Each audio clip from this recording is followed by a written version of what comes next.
This is all about human uses of a drainage basin.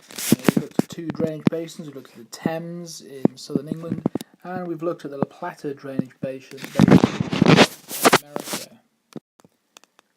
Opportunities in the drainage basin refer to the things that humans can do there. So these are the opportunities in the Thames, England. First of all, tourism in the Cotswold Water Park. So these holes in the ground were filled up with water, and the holes were a result of quarries.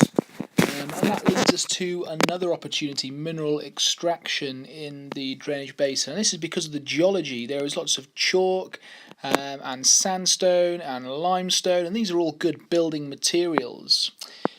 Another opportunity in the Thames Drainage Basin is farming, agriculture, and this is because the land is nice and flat. There are fertile soils for growing crops, but more often it is pastoral farming, looking after livestock, so that if the area was to flood, these could be taken away to safety. In addition to that, there's lots of residential development in the Thames Drainage Basin, and this exists because of the nice, easy, flat land to build on. There are good cities nearby, such as Oxford, which provide people with jobs, and all of these opportunities really link back to the economic benefits. Our next case study was to look at the opportunities in La Plata in South America. So this was an LEDC, should that be a trigger word in the question. And then we can see the drainage basin, a huge area covering countries such as Paraguay, Argentina, Brazil, even parts of Bolivia. And some of the opportunities here was to create hydroelectric power, HEP. And this was done as a result of the building of the Itaipu Dam. There it is, you can see the dam being built across the river there. And this provided these countries, which are LEDCs, let's remember, with a form of cheap renewable energy. The Iguazu Falls provided tourism facilities, so people would like to go and look at the fantastic scenery, the spectacular falls. And also this large river with a deep water channel provided trade with large boats from around the world. This one's from Germany, look, from Hamburg.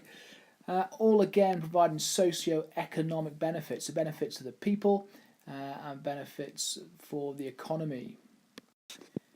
Some of these uses of the drainage basin can create conflicts. Some of the conflicts are seen here. So eutrophication is one good process to be able to explain. Pesticides run off the fields from farming, it goes into the water, causes algal blooms, and then the oxygen is reduced in the water, sunlight can't get through, and fish habitats are destroyed. So environmentalists, fishermen are in disagreement with these farming practices.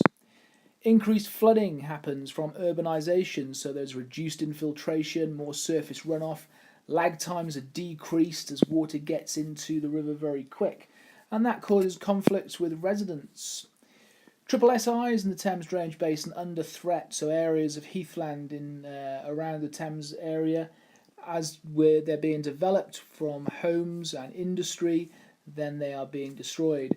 So we need to manage these conflicts, and so there are laws and controls to reduce the use of pesticides, planning regulations to avoid development on triple SIs, and flood management strategies such as relief channels, where channels are very straight and lined with concrete so that water flows quickly out to sea. Conflicts on La Plata drainage basin included the 44,000 people that were displaced from their homes from the flooding of land due to building of this dam. Of course, that also resulted in deforestation and destruction of animal habitats, so environmentalists were concerned. And indeed, that wasn't really dealt with for quite a while afterwards, and the local tribes, as we can see in this photo here, were in conflict with the government and local polices. Increased tourism from people visiting the Iguazu Falls causes more litter and pollution from the transport they use to get there, planes, and indeed the transport within the resorts and the country there. So there need to be some controls and investment in eco-friendly hotels.